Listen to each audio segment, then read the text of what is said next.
Welcome aboyim to the 20th and the final shiur, the final lecture in a series of lectures of shiurim sponsored by the Hashkafa Circle, that's hashkafacircle.com, on the section of the Meganevuchim, the Rambam's Guide to the Perplexed, on the chapters that deal with the Rambam's discussion of his negative theology, the Rambam's monotheistic concept of a Kodesh Baruch Hu, of God. We left off last week with a very, very serious question which actually threatened to undermine the previous 19 lectures. Namely, that the Rambam, while opening up the section on of negative theology, attacking the Islamic concept of the theory of attributes, which he compares, in fact he implies is no different than that of the Christian Trinity, which is clearly paganistic, avodah zarah, undermining God's unity in the opinion of the Rambam. Nonetheless, in chapter 68-69, by identifying God's essence with his wisdom, his knowledge, his will, his property of living, the Rambam, for all intents and purposes, is actually advocating a Maimonidean theory of attributes. The contradiction in the Rambam between his rejection of a theory of attributes and his contention that God's essence is at one with his will or his knowledge can be resolved, as we did in several of the lectures. But the fact is that the resolution, which we in fact actually have given, or with which we've explained the Rambam, could perhaps be explained, could be resolved too for the Islamic philosophers. In other words, where is the Rambam presenting in the Meganevuchim a das Torah, an opinion of the Torah, which is more monotheistic than that of the Islamic theory of attributes, which the Rambam himself has compared with the Christian Trinity. And that was the question that I left off with at the end of last week's lecture shiur. It was a little bit truncated. I want to apologize. I lost sense of time. But maybe we left the 20 minutes for people to think about the question. In any case, how can we answer this question? Okay, now what I want to do is I want to go back to chapter 50. And actually this is a siman, a sign that this is actually the last of the 20 shiurim, because we're actually going back to the very, very first chapter with which we began the series. Okay? Now what I want to do is I'm going to read from the Pinnas. Okay? So this is going to be a very, very detailed reading. And for this reason, some of you might not trust my translation of actually the Schwartz edition, which might be a Gedel of 8 MPA, but at least Pinnas is an A. Now I don't know if he's a kosher A, but nonetheless, in a Kefela Amor, a person's professor whose reputation is at stake, it could possibly be that he has na'amanas, like the Kabbalah says, right? Okay, now. The Rambam begins chapter 50 speaking about the fact that one cannot utter dogma. Dogma is not something, that a person speaks about without thinking about. Says the Rambam, if, however, I'm now in the Pinnas edition, page 111, if, however, you belong to those whose aspirations are directed towards ascending to that high rank, which is the rank of circulation, this Schwartz edition, this is page 113, and to gaining certain knowledge of to God's being one by virtue of his true oneness, with a capital O, so that no composition whatsoever is to be found in him, with a capital H, and no possibility of division in any way whatever, then you must know that he, with a capital H, may he, with a capital H, be exalted, has in no way and in no mode any essential attribute. And just as it is impossible there should be a body, it's also impossible that he should possess an essential attribute. That's the Rambam. If, however, someone believes that he is one, but possesses a certain number of essential attributes, he says in his words that he is one. In other words, he's saying that he's one, but believes him and his thought to be many. This resembles what the Christians say, namely that he is one, but also three, and that the three are one. Similar to this is the assertion of him who says that he is one, but possesses many attributes, and that he and his attributes are one, while he denies at the same time as being corporal and believes in his absolute simplicity, as if what we aimed at investigating were what we should say and not what we should believe, etc., etc. In other words, what the Rambam is saying is that a person just can't speak words. He can't utter dogma. He has to understand what he's saying. If a person, therefore, says he has many attributes, he might be uttering something which sounds different than the Christian Trinity, but if he thinks about it, he's really saying the same thing. So the Rambam says, faith, theology, is not a phenomenon in language. Does that knock out Rasadia? We'll get to this in a little while. According to what we said last time, the Rambam has abandoned Rasadia. But in any case, that's what the Rambam is saying. Now, how do we understand this passage? When I began this series of lectures 20 lectures ago, how do we understand the passage? The passage is that the Rambam is attacking Islamic philosophers. How is he attacking them? In view of what we saw from Professor Wolfson's article, once again, I'm going to refer to this article several times in this lecture too. It's an article in the Harvard Theological Review from January 1956, volume XL1X, which I believe is 69. XL? XL, what is L? 40. Oh, sorry. XL1X is 49. 49. Too bad. It was 69, then there would be a remiss to chapter 69. Okay, so 49. Number 1, the Muslim attributes and the Christian Trinity. So in other words, according to Professor Wolfson's article, the Islamic philosophers understood, based upon a series of arguments,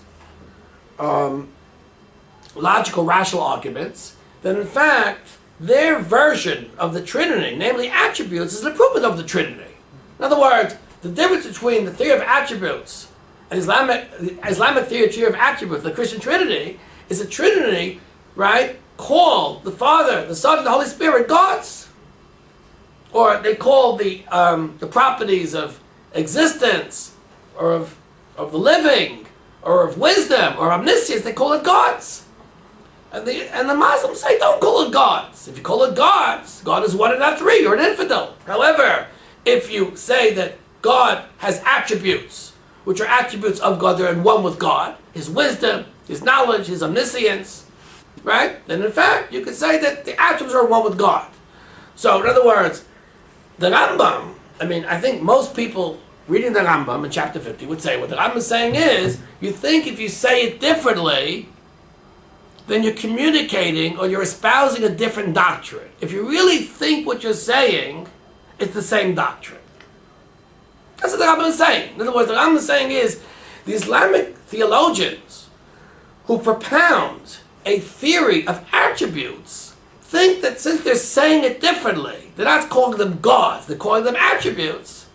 So because of that, they think that they have actually made an improvement, an improved version of the Trinity, an improved edition of the Trinity. But in fact, if they really thought a little bit about what they're saying, in other words, what the Rambam calls a representation in thought, they would realize, in fact, actually, this is not any improvement. It still undermines the concept of God's oneness, and therefore, right, the Torah rejects this. In other words, that seems to be the plain and simple meaning of the Rambam. I don't have, in fact, actually, all the Mepharshim the Rambam who read like this, but it seems to me that any person reading the Rambam would agree that this is the sensible reading. Okay? However, I want to claim that this is not the real reading of the Rambam. Now, when the Rambam repeats a point, I think it does it for a reason. I think that the literary practice of the Rambam, or technique of repeating points, is actually to raise subtle illusions which the intelligent reader, to whom the guide is addressed to, will understand what the Rambam is really talking about. Okay? Now, because what do I have to think about it? What's there to think about? I mean, the Rambam proves through 17 chapters that you cannot, make any positive attribute about a Kodesh Baruch Hu. So what's there to think about? So who cares if it's a Avodah Zarah or it's Minos? Right? Who cares if it's, gods or attributes? Nonetheless, you've undermined God's unity. You've compromised His incorporeality. So what do you have to think about? There's nothing to think about. Okay? But I claim there's something to think about. And let me begin by saying the following thing. And I hope, my dear listener, that you will react to what I'm saying, and Mitzvah Hashem, send in your reactions and your comments and critiques, and we could hopefully achieve a fruitful dialogue.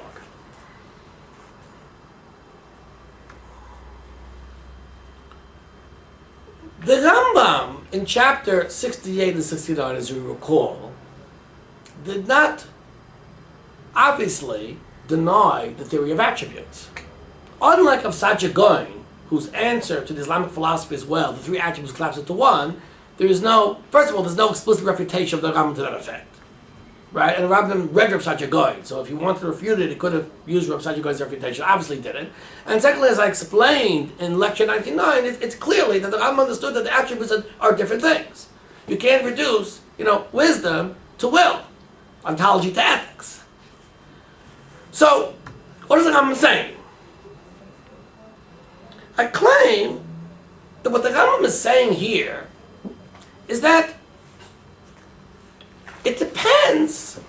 In other words, speech in dogma, you have to think about. What do you have to think about? Two people can say the same thing. One is not thinking about what he's saying. The other one is thinking about what he's saying. The person who's not thinking about what he's saying is saying something which is theologically unacceptable. But the person who's thinking about what he's saying is saying something that's theologically acceptable. As follows. I could say that God has attributes which are identical with his existence, with his essence. That's what the Rambam has told us in 68 and 69. For example, God's wisdom, his intellect, and his will.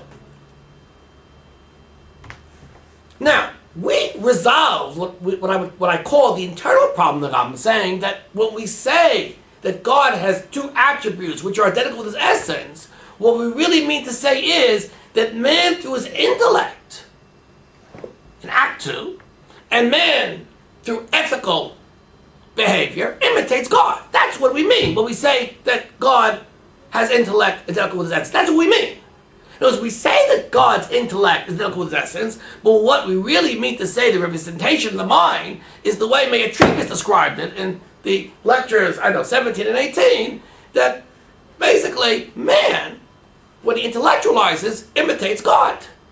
That's the Tzelem Elokim, the Rambam, the very beginning of Nevuchim. Man, when he acts, when he imitates God ethically, right? B'drachai telechu, v'lachta b'drachai, is imitating God, and therefore that's what we mean when we say that God's will is his essence. I claim that this is the meaning of the Meir Nevuchim here. When the Rambam says that we have to think when we say things, uttering dogma is not sufficient. What the Rambam really says is, I agree with Islam. I agree with Islam that there are attributes which are identical with God and are one with God, but I understand it differently than Islam. In other words, Islamic philosophers claim that these are three attributes of God, and what makes them kosher is that we don't call them God. In other words, I didn't call them three gods, three deities. I called them three attributes. So according to Islam, since I used the term attribute and not God, the proper sprach, so because of that, that makes it kosher.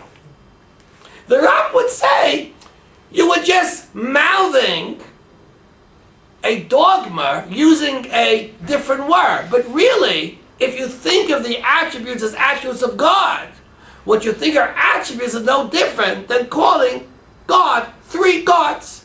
And that's no different than the Trinity. Says the Rambam, when I say that there are three attributes, what I really mean to say is that man has the attributes of intellect and wisdom in which he imitates God. That's what I mean when I say that these attributes are one with his essence.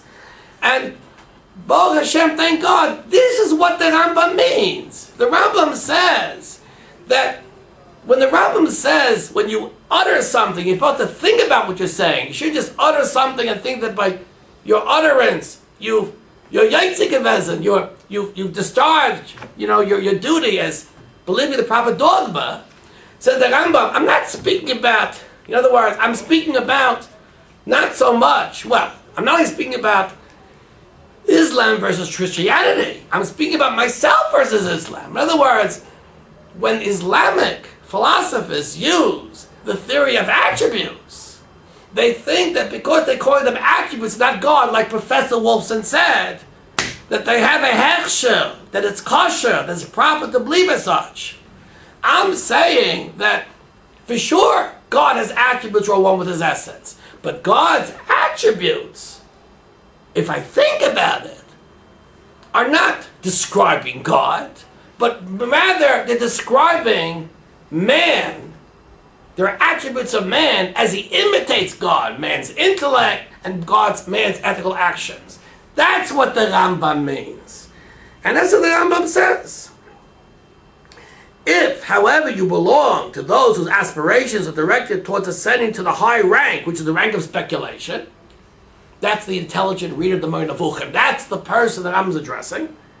And to gaining certain knowledge with God to God's being one by virtue of his true oneness, so that no composition, then you must know that he, right, has in no way, in no mode, an essential attribute. In other words, he doesn't have an attribute. If I say that God's attributes are one with his essence, I don't mean that he has an attribute. What I mean is that man has attributes which imitate God, and through these attributes, man intellectualizes the world and therefore understands or comes to the realization that there's a God in the world. In addition, man can know God's will and can ethically imitate God. That's what the Rambam means.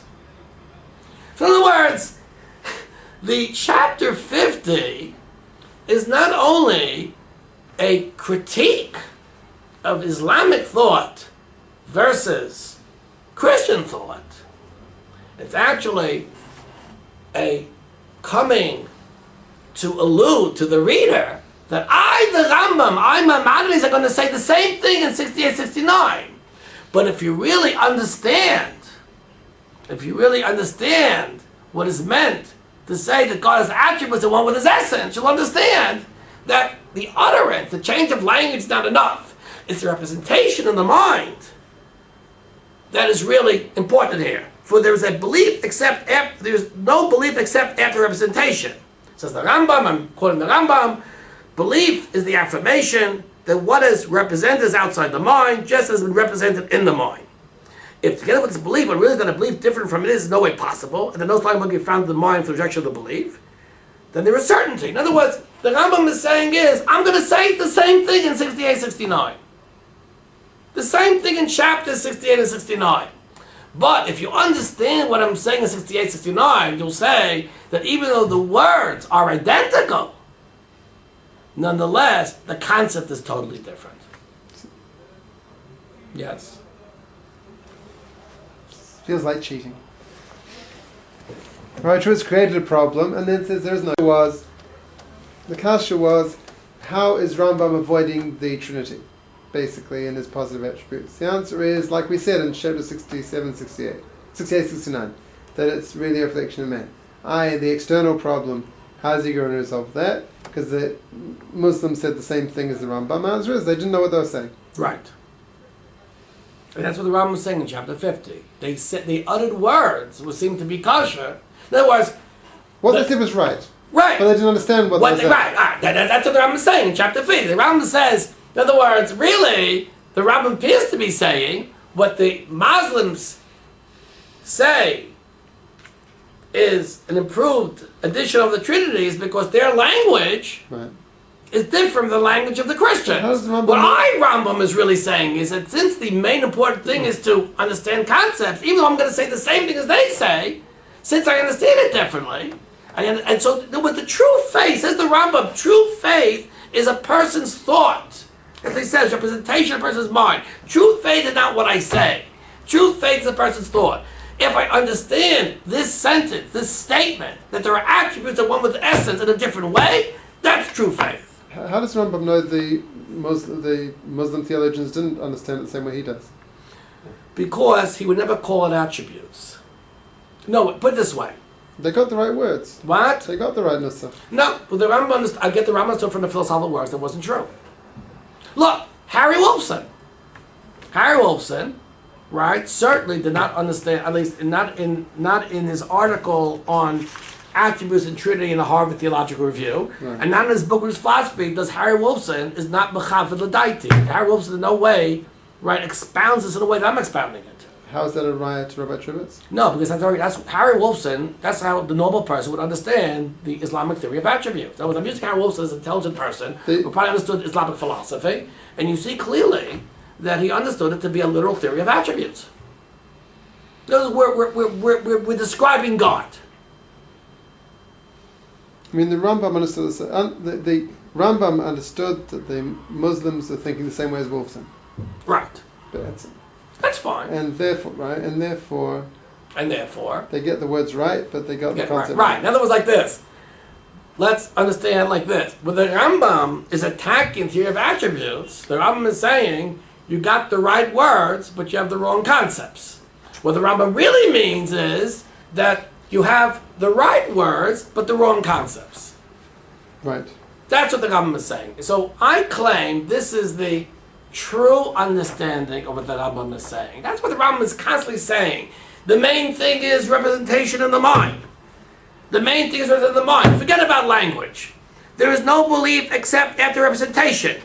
Belief is the affirmation that what has been represented outside the mind just has been represented in the mind. The Rambam begins, "No, thou who studies this my treatise, that belief is not the notion that is uttered, but the notion that is represented in the soul, what has been averred of it, that is in fact just has been represented." Says the Rambam over and over again, belief is not sprach, is not words.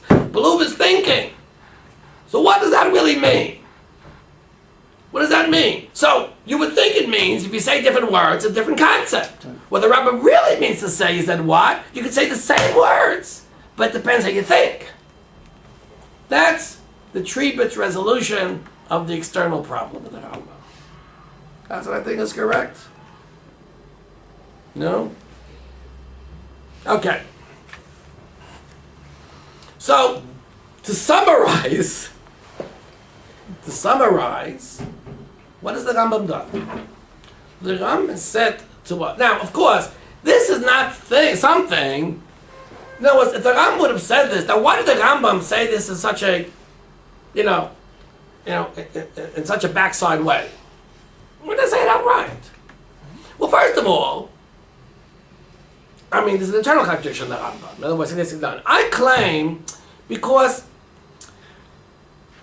for your objection, I mean, I said the right thing. Who says what I meant?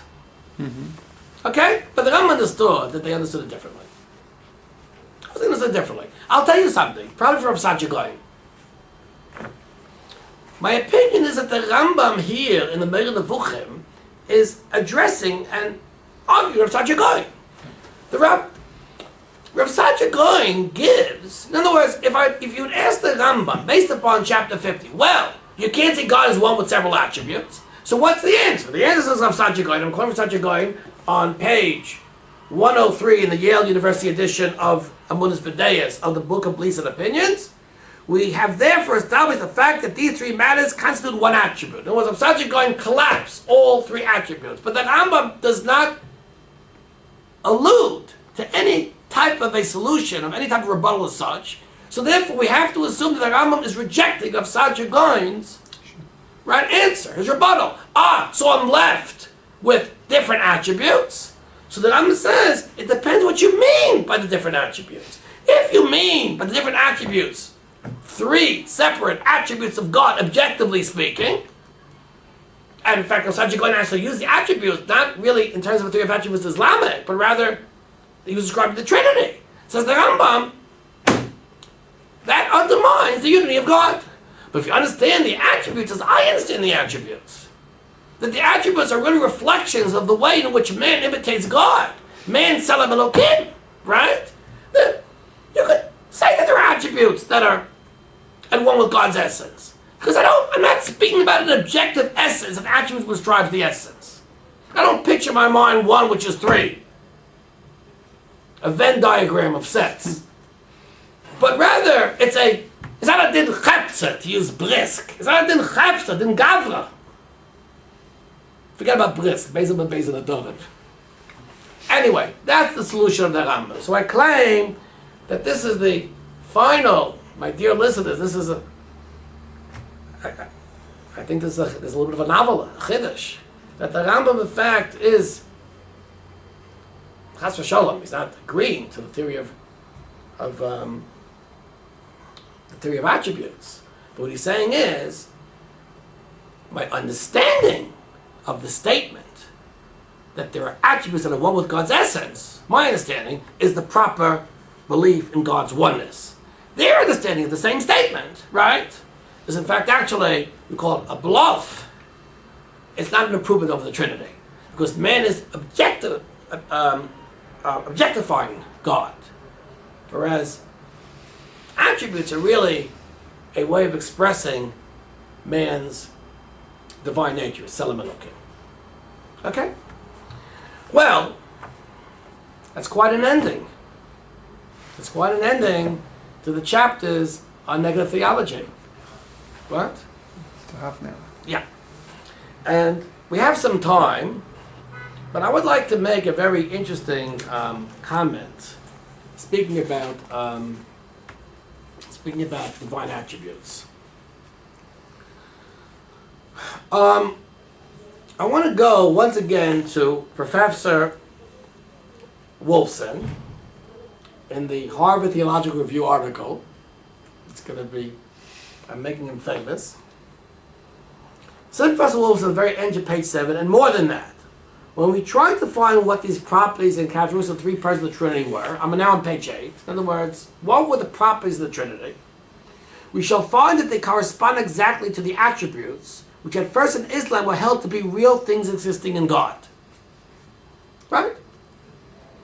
Ordinarily among the Greek fathers, the properties of characteristics are the ungeneratedness of the Father, the ungeneratedness of the Son from the Father, the ungeneratedness of the Father, the generatedness of the Son from the Father, and the proceedingness of the Holy Spirit, either again from the Father, or from the Father to the Son, or from both the Father and the Son. In the doctrine of the Christian Trinity, which became known to the Muslims, these characteristics are indeed reproduced. But in addition to these, a set of three other characteristics appear in literature from the earliest time. This is the Islamic philosophers explaining the Christian Trinity, not in terms of three gods, but in terms of three attributes. Now, comes Professor Wolfson and gives us a whole list of different authors and philosophers who describe these different attributes which they are substituting for the Trinity. It's a whole Mara Makaimis, but I want to go through the entire thing. Once again, page 8 in the Harvard Theological Review, right? From, once again, this is from January 1956, 49. So he says, this set of three characteristics is said to be existence, or essence, or goodness for the Father, life or wisdom for the Son, and wisdom or life or power for the Holy Spirit. Thus, Yahya ibn Adi says, to my Islamic or people who speak Arabic, I ask Bechila the pronunciation. Thus, Yahya ibn Adi says that the property of characteristics of the Father is goodness, the Son is wisdom, and the Holy Spirit is power. Sagi describes them as essence, 2, life, 3, knowledge. And Lukamis describes them as wisdom and as life.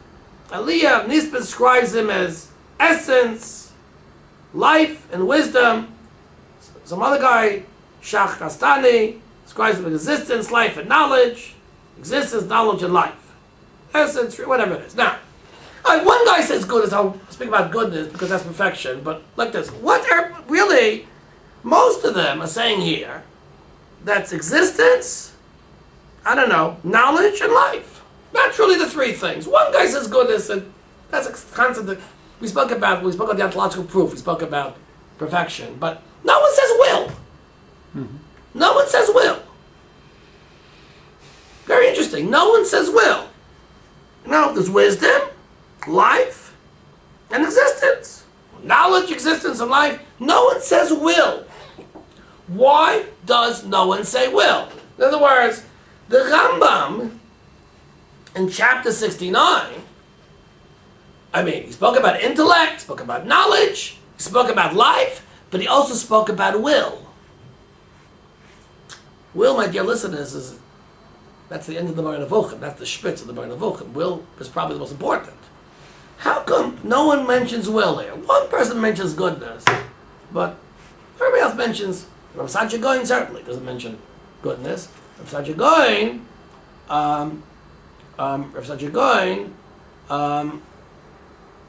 where is it mentioned over here? Rav Sacha Goin. Sacha, essence, knowledge, and essence, life, and knowledge. No one mentions will.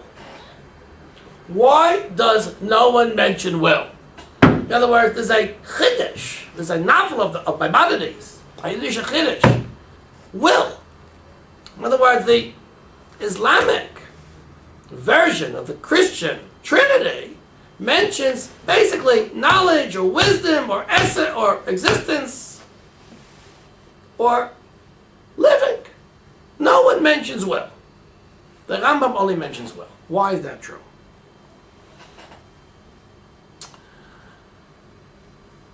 The Rambam says in chapter 69, he speaks about will. Says the Rambam, his will are not things extraneous to his essence. Consequently, he may be exalted is the ultimate, page 170 in this edition, is the ultimate end of everything and the end of the universe is seeking to be likened to his perfection as far as his capacity. This should make clear is the meaning of his will, which is his essence. When will we make clear? So it's clear. The Rambam speaks about this at the very end of the Moreh Nevuchim when he speaks about the Kodesh Baruch Hu, man imitating Kodesh Baruch Hu, right? Ma'atarochim, right? This is imitating your day in an ethical sense. V'lachta b'drachav. Now, why does no one mention will? I want to explain to you why no one mentions will. One of the important concepts over these 20 lectures has been the important connection between the monotheistic concept of God and the concept of ethics. We've spoken about this. We've raised this point very often and often. Moshe Rabbeinu, in Parag 54, we've spoken about this all the time. The fact that the Rambam, and only the Rambam, not any Islamic or Christian theologian, not even Rav Sacha Goin, well, no. Rav Sacha Goin's understanding of Christianity. The fact that no Islamic or non-Jewish or Islamic Christian philosopher identifies an attribute of will with God's essence means that according to Islam and according to Christianity, ethics is not a divine property. In other words, saying that God's will is at one with his essence implies that ethical behavior is divine. Now, to say that ethical behavior is divine, I claim, is a uniquely Jewish concept. Even though Christianity has ethics, what is ethics in Christianity? It's not a real ethics. It's not a human ethics which imitates God, but basically, you punch a person, he smiles. It's a type of ethics that man allows himself to be bullied. I would claim it's more similar to God's omniscience than his will. The concept of will as being an attribute at one with his essence is the true meaning, the true basis of what Judaism understands, is that man, by acting in the world, can imitate God in an ethical manner, and this is the very, very basis of the halacha of Jewish law, something which was rejected outright by Christianity and was never, in fact, actually instituted in Islam too, my claim. In other words, what distinguishes the attributes which are one with God's essence in Judaism is that there's an ethical attribute too. Man, when man acts in the world, when he does mitzvahs, when he does God's will commandments, this has a divine content. The certain says it imitates God. This is what the Gemara says in Shabbos of the proselyte, the Gael, Rabbi Gilman Aleph, who comes to Hillel and says, teach me the entire Torah on one foot. And Hillel says to him, what you wouldn't want someone else to do to you, don't do to him. And Rashi explains it speaking about God as well as man. The Acha means God. Meaning that what? Meaning that what Hillel was claiming is, this person, who is this person who came to Hillel? I claimed he was probably a Christian. He lived in the... No, I don't know, it was before the temple. Whatever it is, maybe, I don't know if he was Christian. A Christian was really after the temple destruction. Whatever it is. I was a Christian. In any case, what Chazal, I think, are coming to tell us, is that the essence of Judaism is the divine nature of his actions. That's mitzvahs. That's something that Christianity denies. That's why will appears in the case of the Rambam, but doesn't appear in any of these 6 or 7 versions of the Christian Trinity, of the Christian Trinity. See what I'm saying? So, in this sense, what has the Rambam done?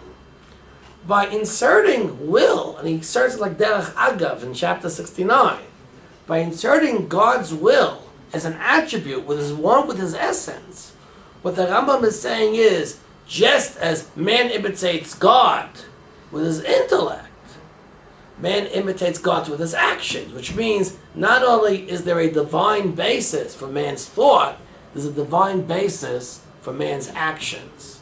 Christianity and Islam seek God intellectually. They don't seek God ethically. Man is a sitting duck for God's omniscience. Man does not assert himself in terms of a halachic system the way Judaism understands it. I want to claim that in fact that's the ethics of Christianity is like, if you look at the compendium the companion to ethics edited by Peter Singer, Christianity has either, like Aquinas would say, it has a natural ethics, man imitates nature, but whatever's more natural is more ethical. There's no really divine aspect in that too. There's no real divine content to ethics. Ethics is just man being a plant or being an animal. Or it has a type of messianic ethics, which basically is not really ethics. It's just basically, man like goes beyond what it is to be a human being. But the fact is that we see very clearly that in turning the pretenders to monotheism, Islam and Christianity, he's identifying the Jewish religion not only with monotheism, but with the religion, the dogma, the creed that espouses, and the only dogma creed that espouses a true divine concept of ethics, which is the basis of the halacha. This is what the Rambam is doing. Here, my dear listener, we see is Judaism, talti mashpa, differs from the other two faiths in two things. It differs in its concept of monotheism and its concept of ethics, and we see the two things go hand in hand. Now, what's interesting is that this is actually a very important way this is important that we conclude like that.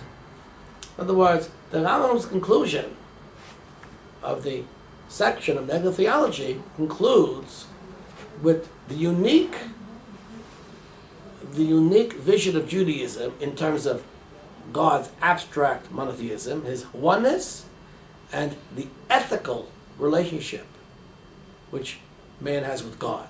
It's very, very interesting that in the Sefer Orot of Avram Yitzchak HaKohen Kook, Kook has a section called Yisrael v'Umas HaOlam, Israel, nations of the world. There Rav Kook says that, he speaks about Christianity, he says any attempt to develop a intellectual or even emotional relationship with God, a static relationship with God, ultimately ends up in avodah zarah, idolatry. And that's about Christianity. Islamic too, he speaks about that. But in other words, he says the most important pasuk in the Torah is when a important verse in the Torah is when God says to Moshe Rabbeinu, says to Moses, no one can see me and live. Now, why is that the most important pasuk in the Torah? Now he's speaking about it in terms of monotheism, but I claim actually that not only is it monotheism, but it's actually what distinguishes Judaism from Christianity. How come Judaism, in other words, it could be Judaism, but what in Judaism somehow separates from us from trying to achieve this aesthetic intellectual relationship with HaKadosh Baruch Hu? The answer is the halacha.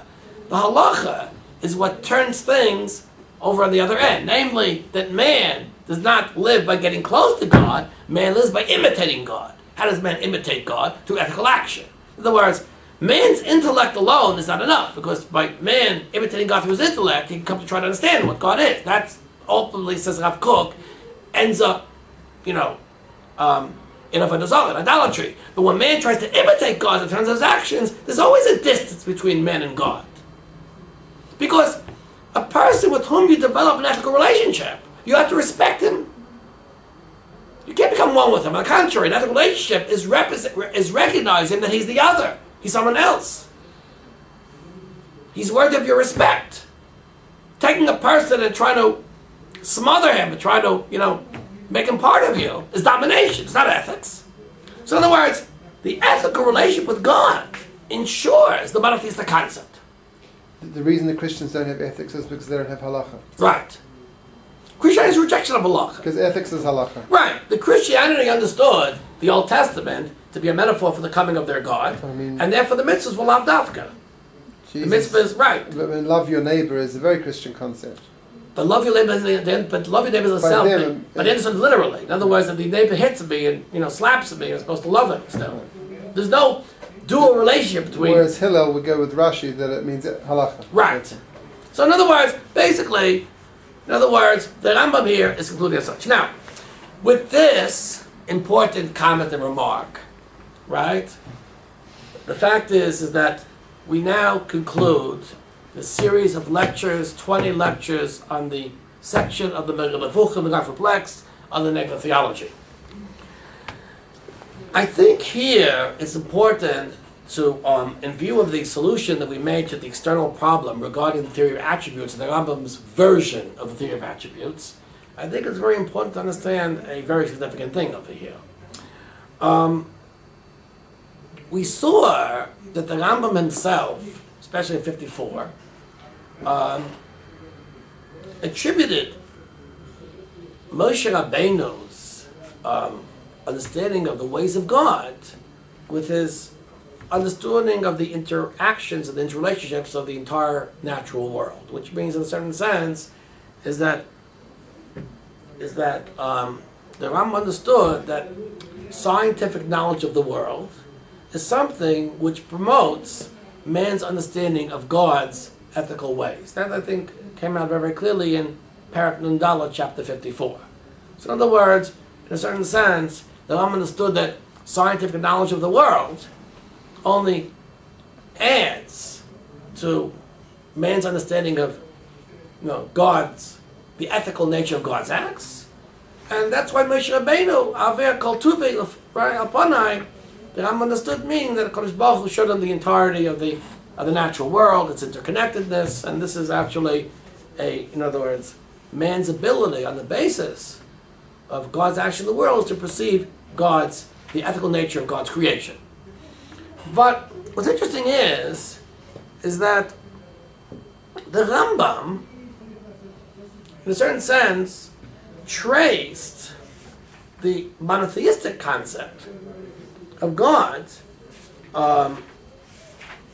in an important section here, the evolution of the monotheistic concept of God, in fact, actually, in later chapters, when he spoke about the Shem HaMefurash. In other words, basically with the Rambam, chapter 61, the Rambam spoke about that there was a Shem HaMefurash, the ineffable name of God, the explicit name of God. The Rambam spent several chapters understanding how, in fact, actually, that at one time this was uttered explicitly, and then it was forgotten, or people, in other words, it was lost to the Jewish people, and then Moshe Rabbeinu, in a certain sense, when HaKadosh Baruch Hu revealed himself at Har Sinai, right, the Sinai, Ekya, that Moshe Rabbeinu, in a certain sense, restored the monotheistic concept, right, in the way it appears, the way it was taught to the Klal Yisrael, to the Jewish people.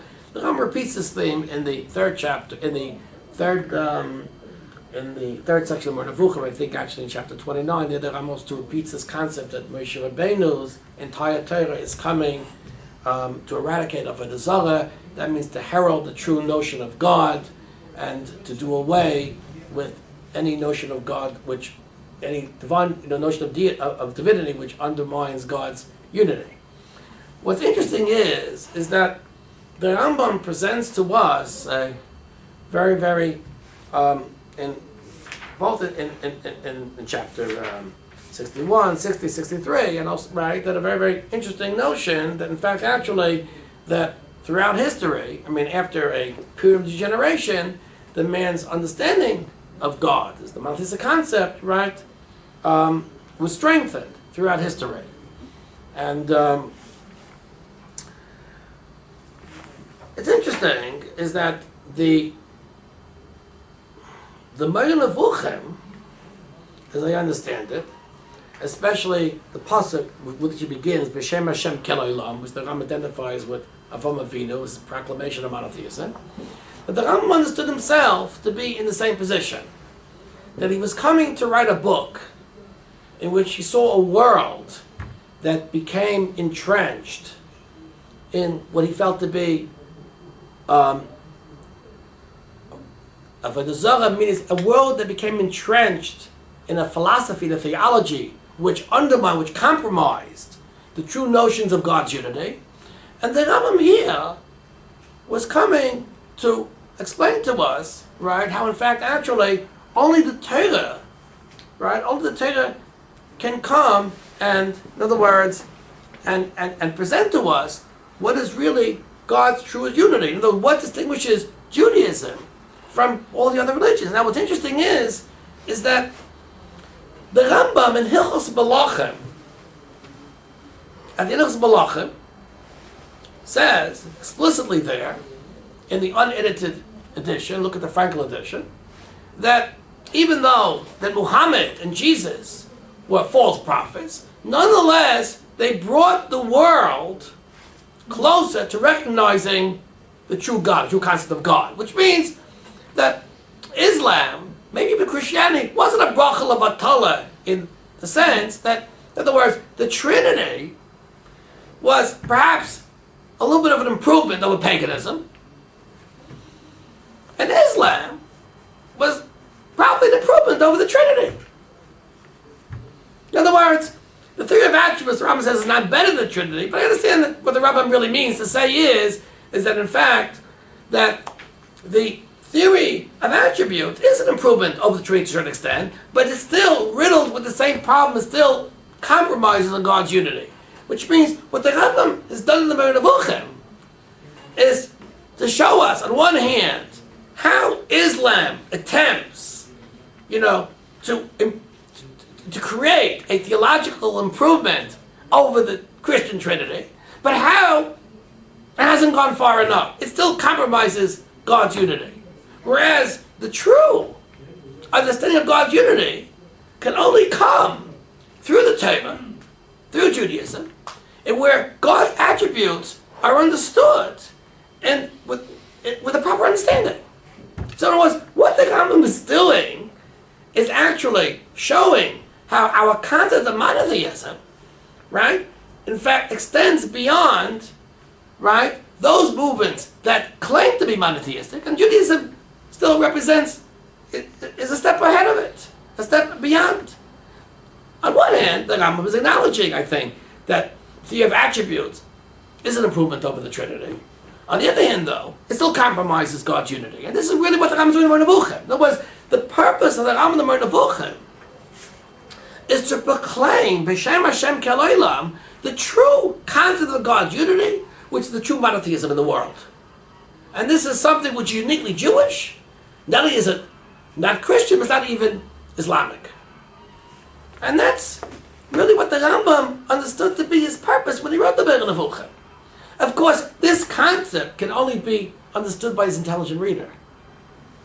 The intelligent reader really understands the depth of monotheism. And this goes back to something we've spoken about in previous chapters. Like the Rambam says in section 1, chapter 26, also in chapter 1, 2, that certainly when the Jews left Mitzrayim, when they left Egypt, the Torah was forced to use Dibra Torah B'Lashon B'nei Adam.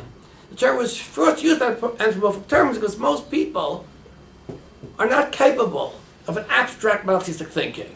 The fact is, during the time of the Rambam, this was no different. Not every person is capable of an abstract thinking.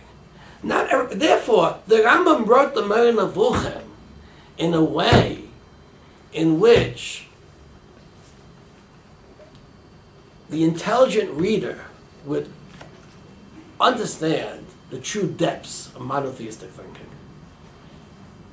And this, I think, really is not only what drives the Meir Triebitz, but this is really we call it the secret, this is the underlying message. Of course, this message, the Rambam only communicated to a few unique individuals.